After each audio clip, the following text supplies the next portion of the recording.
추석 기간 동안 가족들과 친지들과 만나서 좋은 교제를 나누셨으리라 믿습니다. 그리고 이 자리에 함께 예배하게 돼서 감사드립니다.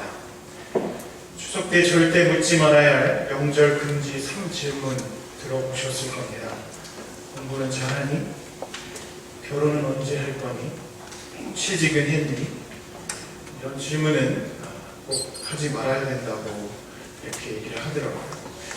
혹시 근질근질해서 이 질문을 꼭 해야 한다면 고액 학원비를 주든지 결혼 자금을 주든지 취업 자금을 주면 이 질문을 해도 된다고 이렇게 얘기합니다. 혹시 이번 한가위에 이런 표현을 들어보셨는지요? Latte is the horse. 들어보셨습니까? Latte is the horse. 저도 처음 듣는 표현이었는데요. 대학생들한테 물어보니까 눈치를 살피면서 이렇게 싱글싱글 웃으면서 안다고 하더라고요. 영어 반영어가 아니라 젊은이들의 은어입니다. 라떼 is the horse는 아재들이 혹은 꼰대들이 라떼는 말이야 를 빗대어서 만들어낸 라떼 is the horse라는 말이라고 합니다. 그래서 라떼는 말이야 이러저러 했는데 요즘 애들은 이런 식의 이야기를 얼마나 많이 들었으면 라떼 is the horse라는 말을 만들었겠습니까? 그래서 요즘은 라떼는 말이야 라는 말을 할 때도 눈치를 보면서 해야 할 시대입니다. 인간은 경험으로 지식을 쌓아가는 존재이다 보니 라떼는 말이야를 말하지 않을 수 없습니다. 그때는 그 시기와 문화에 얽힌 잊지 못할 그런 각인된 경험이 있고 그 경험이 한 개인에게 너무도 소중하기 때문입니다. 물론 그 경험을 하지 못한 젊은이들에게 아무런 감흥을 줄 수 없다는 게 안타깝기도 하죠. 우리가 보이지 않게 쌓아온 시간의 벽이 참 높고 두텁습니다. 오늘 성서의 본문에는 2000년 전 이스라엘의 문화를 경험하지 않은 우리에게는 익숙하지 않은 이야기가 등장합니다. 성서를 읽을 때 문화적 이질감과 시간적 거리가 늘 있습니다. 그리고 이 거리감과 이질감이 성서 해석을 어렵게 만듭니다. 그렇게 난해하지 않은 구절인데도 잘 이해되기 어려운 부분이 생깁니다. 그래서 이해, 오해, 그렇게 멀지 않은 걸 발견을 하죠. 오늘 이야기는 99마리의 양을 두고 한 마리 잃어버린 양을 목자가 애를 쓰고 찾고서 기뻐서 달인이들을 초대해서 잔치를 여는 내용입니다. 바로 뒤이어 나오는 이야기에서 은전 10개 중에서 하나를 잃은 여인이 그것을 찾고 주변 사람들을 불러서 잔치를 엽니다. 양 한 마리를 잃었다 찾았다고 함께 축하자고 다 불러 모으는 것은 그래도 조금 이해가 됩니다. 그런데 은전 10개 중 하나를 잃었다가 찾았다고 사람들을 모아서 축하하는 것은 좀 이해하기가 쉽지 않습니다. 은전 하나는 당시 노동자 하루의 품삯입니다. 하루 품삯을 잃었다가 찾았다고 사람들을 불러서 축하하면 하루 품삯보다 더 많은 비용을 들 겁니다. 요즘 가성비, 가격 대비 성능이 중요한데 가성비를 따지면 그리 추천할 만한 행동은 아니죠. 양 한 마리를 찾아 나서는 목자 이야기에서도 나머지 양 99마리는 어쩌고 한 마리를 찾아 나서지? 하는 질문이 생깁니다. 이 질문은 우리 시대에만 했던 것은 아니었습니다. 그래서 한 교부는 99마리 양을 우리에 잘 넣어놓고 그리고 한 마리를 찾아 나섰다 이렇게 설명을 합니다. 혹은 이 구절을 다르게 해석하는 사람들도 있었습니다. 기독교 정경에는 포함되지 않았지만 도마복음서라는 책에 보면 목자가 잃은 양을 찾아 나선 이유를 밝힙니다. 그 잃은 양이 가장 큰 양이었다고 합니다. 그래서 99마리 양과 비교할 때 찾아 나서면 좀 가치 있는 양이어야 한다는 말이죠. 물론 오늘 본문에는 그렇게 얘기하지 않습니다. 우리가 갖고 있는 합리성이라는 틀에서 볼 때 오늘 본문 이야기는 이해하기 쉽지 않습니다. 합리성과 경제성이라는 측면에서 볼 때는 99마리 양을 두고 한 마리 양을 찾아 나선 것과 은잔 하나를 찾았다고 사람들을 불러서 축하잔치를 갖는 것은 선뜻 이해하기 어렵습니다. 그래서 오늘 본문을 이해하려면 적어도 우리 시대의 합리성, 경제성의 틀을 넘어서서 어찌 보면 예수님의 라떼 이즈 홀스의 맥락에서 봐야 할 것 같습니다. 오늘 본문에서 세리와 죄인들은 예수님의 말씀을 들으려고 가까이 모여들었습니다. 예수님은 세리와 죄인들이 모여들 정도로 매력적이었다는 거죠. 요즘 우리 사회에서 세리와 죄인처럼 소외된 사람들에게 매력 있는 사람은 누굴까 떠올려 봅니다. 머리를 쥐어짜도 잘 떠오르지 않습니다. 따가운 사회적 시선 때문에 음지를 선택하는 그런 세리와 죄인들에게 매력이 있으려면 그들의 문화와 언어 그리고 생활 방식을 충분히 이해하고 소통하는 분이었을 겁니다. 괜히 문자 쓰고 잘난 척하는 사람들에게 세리와 죄인들이 관심을 줄 이유는 없었기 때문이죠. 그래서 그들과의 소통을 위해서 예수님은 함께 어울리고 음식을 먹으며 그 삶 속에 뛰어들었습니다. 바리새인과 율법학자들은 그런 예수님의 모습이 못마땅했습니다. 세리와 죄인들과 어울리는 예수님을 보면서 그들은 투덜거렸습니다. 이 본문을 읽으면서 한 가지 궁금한 점은 왜 바리새인들과 율법학자들이 죄인과 어울리는 예수님을 보면서 투덜거렸을까 하는 겁니다. 예수님이 세리와 죄인들과 어울리면 그냥 같이 죄인 취급을 하면 되고 무시하고 시선을 주지 않고 경멸하면 되는데 바리새인들과 율법학자들이 예수님의 행동에 투덜거렸다고 오늘 본문은 얘기합니다. 그것은 예수님의 삶이 자신들을 찜찜하게 만드는 뭔가 있었다는 반증입니다. 가장 분명한 이유는 하나님의 구원을 자신들이 독점하고 있어야 하는데 예수님께서 그 독점권을 깨고 흩어버리기 때문입니다. 하나님의 사랑과 구원은 그들만이 누리는 것이었고 세리와 죄인은 그저 이류 시민으로 부스러기나 찾아야 하는 존재들이었습니다. 그러나 예수님은 그 틀을 깨고 도전하기 때문에 바리새인과 율법학자들이 찜찜해합니다. 그런 그들에게 예수님은 오늘 비유를 들려주십니다. 이 잃어버린 양의 비유는 마태복음에도 나옵니다. 그런데 차이점이 있습니다. 바로 청중입니다. 마태복음에서는 예수를 따르는 제자들을 향해서 이 비유를 전합니다. 그러나 오늘 누가복음에서는 예수님을 반대하고 책 잡으려는 적대자들인 바리새인과 율법학자들이 청중입니다. 그래서 청중을 고려할 때 마태복음과 달리 누가복음은 왜 예수께서 세리와 죄인들과 어울리시는지를 설명하고 정당화하는 그런 비유라고 얘기를 합니다. 단도직입적으로 회개한 한 사람에 대한 하나님의 기쁨은 회개할 필요가 없는 99명의 의인과 비교할 수 없다는 것입니다.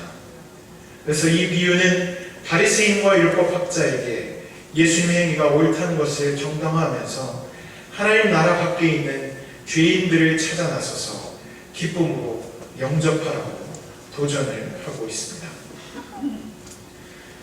양 99마리를 두고 한 마리 양을 찾아 나선 주인은 자신에게 속한 잃었던 양을 오늘 본문에서 찾아 나섭니다.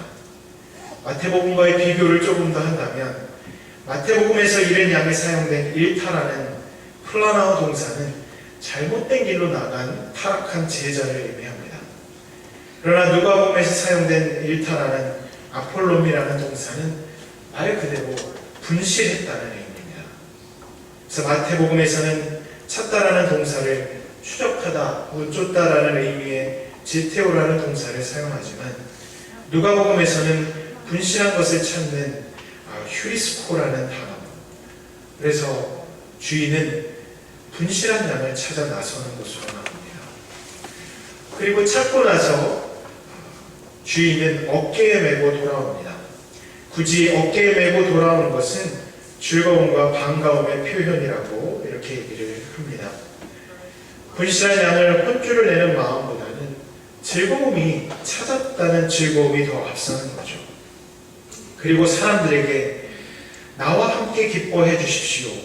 잃었던 내 양을 찾았습니다. 라고 말을 합니다. 그런데 이 양 100마리의 비유의 주인은 우리가 생각할 수 있는 대로 부유한 사람입니다. 근데 그 뒤이어 나오는 10 드라크마를 가진 여인은 가난한 사람입니다. 가난한 여인에게 10 드라크마가 어떤 의미가 있었을까 궁금합니다. 어떤 학자는 수입이 없을 때를 대비해 저축해 놓은 돈이라고 하고, 다른 학자는 생활이 어려울 때를 대비해서 모아놓은 가족의 미천이라고 하고, 또 학자는 예루살렘 순례 비용에 보태기 위해 저축해 놓은 돈이라고 주장을 합니다. 어떤 의미로 이 드라크마를 은전을 모아놓았는지 모르지만 열흘 치품값이기 때문에 복음서에 나오는 다양한 액수, 예를 들면 한 여인이 예수께 부은 향료와는 비교할 수 없이 적은 돈입니다. 당시 순양이 8데나리온, 8은전이었다고 합니다. 그러니까 여인이 갖고 있었던 돈은 그저 순양 한 마리 정도 살 가격입니다. 그런데 그 1 드라크마를 찾고 여인은 부유한 양 주인과 똑같은 말을 합니다. 나와 함께 기뻐해 주십시오. 잃었던 드라크마를 찾았습니다. 똑같은 표현을 사용했다는 것은 100마리 양 중에 한 마리를 되찾은 부유한 주인과 10 드라크마 중 1 드라크마를 찾은 가난한 여인 모두 그 찾은 기쁨은 같고 함께 기뻐할 만큼 즐거운 일이었다는 걸 보여줍니다. 나와 함께 기뻐해 주십시오. 라는 표현은 단순히 기뻐하는 마음만 전하는 것이 아니라 실제 축하를 하는 작은 잔치를 벌이는 그런 행위를 말하고 있습니다. 그래서 부자의 양과 가난한 여인의 은전 비유는 그 액면가를 넘어서는 존재 자체의 소중함을 일깨워줍니다. 그것이 양이든 은전이든 잃은 것을 찾은 데에는 기쁨의 차이가 없다는 겁니다. 예수께서 만난 죄인 중에는 거물꽃도 있을 거고 헐벗은 사람도 있었을 겁니다. 빈부귀천을 떠나서 잃은 자를 찾기만 하면 하나님께서는 기뻐하실 것이다. 이 얘기를 전해주고 있습니다. 그래서 그 두 비유 끝에 예수께서는 이렇게 말을 붙이며 정리를 합니다. 7절에서는 이와 같이 하늘에서는 회개할 필요가 없는 의인 99이다. 회개하는 주인 한 사람을 두고 더 기뻐할 것이다. 10절에서는 이와 같이 회개하는 주인 한 사람을 두고 하나님의 천사들이 기뻐할 것이다.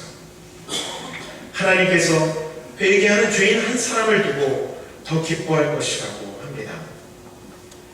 회개하는 사람 하나, 그 하나가 하나님께 큰 기쁨이 됩니다. 그래서 우리는 하나님께 큰 기쁨을 드리기 위해서 잃은 자들을 찾아 나서야 합니다.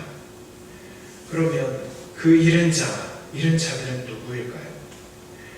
표면적으로는 잃은 자들이 바리새인들과 율법학자들이 경멸하는 세리와 죄인들입니다.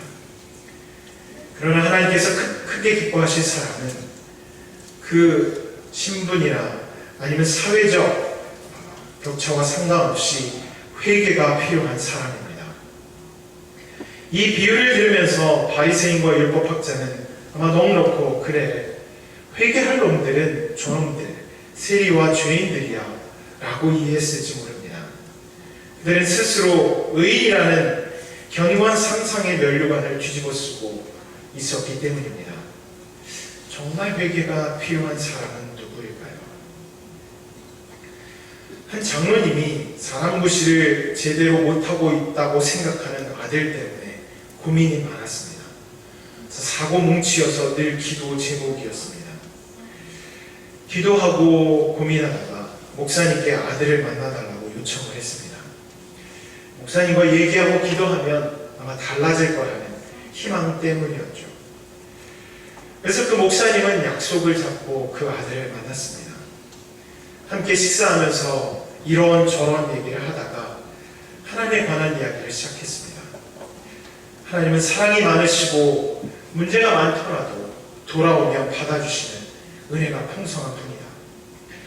목사님은 이제 그만 사고치고 돌아오라는 얘기를 애둘러서 한 겁니다. 그랬더니 한참을 듣던 장로님 아들이 목사님께 이렇게 묻더랍니다. 목사님, 무슨 큰 잘못을 저지르셨어요?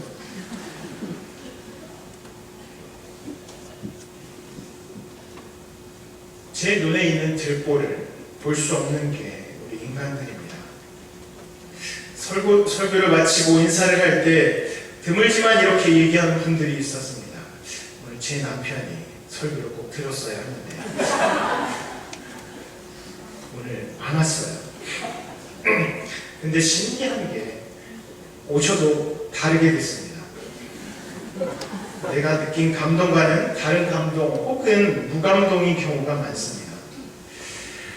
오늘 비유를 통해서 바리새인들과 율법학자들이 세리와 죄인의 회개를 기뻐했을까요? 그들 중에 그렇게 반응한 사람은 많이 없었을 겁니다. 한 걸음 더 나아가서 바리새인들과 율법학자들 중에 오늘 비유를 듣고 본인이 회개하고 하나님께로 돌아가야겠다고 한 사람들은 있었을까요? 거의 없었을 겁니다. 그들이 세운 자기의의 벽이 너무나도 견고했기 때문입니다. 라떼이즈 더 홀스가 젊은이들에게 불편한 하나의 이유는 아재들이 자기 이상화를 하기 때문일 겁니다. 그 자기 이상화는 자신을 아름답게 잘 포장해서 제시를 합니다. 실제 타임머신을 타고 그때로 되돌아가면 추하고 감추고 싶은 모습들이 많겠지만 우리의 기억은 그것들을 다 가지쳐내고 아름답게 만들어서 저장을 합니다. 아마 그것이 인생에서 우리가 흘러간 시간을 즐거움으로 간직할 수 있는 유일한 방법이겠죠. 주름살도 들고 배도 전진해 오는데 그런 맛이라도 있어야 인생에 좀 즐겁지 않겠습니까? 그런데 하나님 앞에서 우리는 다른 모습으로 서야 합니다. 우리의 이상화된 모습이 하나님 앞에서 의미가 있지 않습니다. 하나님께서 더 기뻐하시는 일은 우리의 회개입니다. 회개가 필요한 사람은 다름 아닌 그 비유를 듣고 있는 나 자신입니다. 세리도 아니고 죄인도 아니고 바리새인도 아니고 율법학자도 아닙니다. 나와 함께 사는 사람도 아니고 나와 함께 일하는 사람도 아니고 사회의 지탄을 받고 있는 사람도 아닙니다. 회개가 필요한 사람은 나 자신입니다. 내게 있는 내 눈 안에 있는 들보를 봐야 합니다. 그리스도께서 말씀하신 대로 내 이웃을 내 몸처럼 사랑하고 있는지 하나님을 무엇보다도 누구보다도 사랑하고 있는지 우리는 돌아봐야 합니다. 나라는 존재가 늘 너무도 크게 내 안에 자리 잡고 있어서 하나님과 이웃이 늘 주변부에 맴돌기 쉽습니다. 나에게서 사로잡힌 삶에서 벗어나서 하나님께 온전히 우리의 삶을 방향 지우는 것이 회개의 길이고 그 길을 선택할 때 하나님께서는 크게 기뻐하십니다. 실종된 딸을 둔 한 어머니가 있었습니다. 그 어머니는 19년 동안 집 현관문을 잠그지 않고 살았다고 합니다. 혹시라도 이 아이가 돌아올까 하는 심정 때문이었습니다. 도둑이 들 수도 있고 낯선 사람이 침입할 수도 있었지만 그 어머니는 문을 잠글 수가 없었습니다. 누군가에게 당할 해보다 그 잃어버린 아이에 대한 사랑이 더 컸고 비교할 수 없었기 때문입니다. 그 아이가 돌아온다면 그 엄마의 기쁨이 어떻겠습니까? 그것이 우리 하나님의 마음입니다. 회개하고 돌아오는 이들, 회개하고 돌아오는 이들이 하나님께는 너무나도 큰 기쁨입니다. 멀리 있는 잃어버린 자의 회개, 하나님께로부터 멀리 떠났던 그런 자들의 회개와 귀환도 하나님께 큰 기쁨입니다. 그러나 또한 정말 가까이 있으면서 잃어버리고 회개하지 못하고 하나님 앞에 늘 서 있는 우리 하나하나의 회개도 하나님께는 너무나도 큰 기쁨입니다. 하나님 앞에 온전한 회개를 드리며 우리 모두 하나님께 더 큰 기쁨을 드리는 그러한 삶이 되길 간절히 축원합니다. 시간 말씀을 위해서 잠깐 침묵의 기도를 드리겠습니다.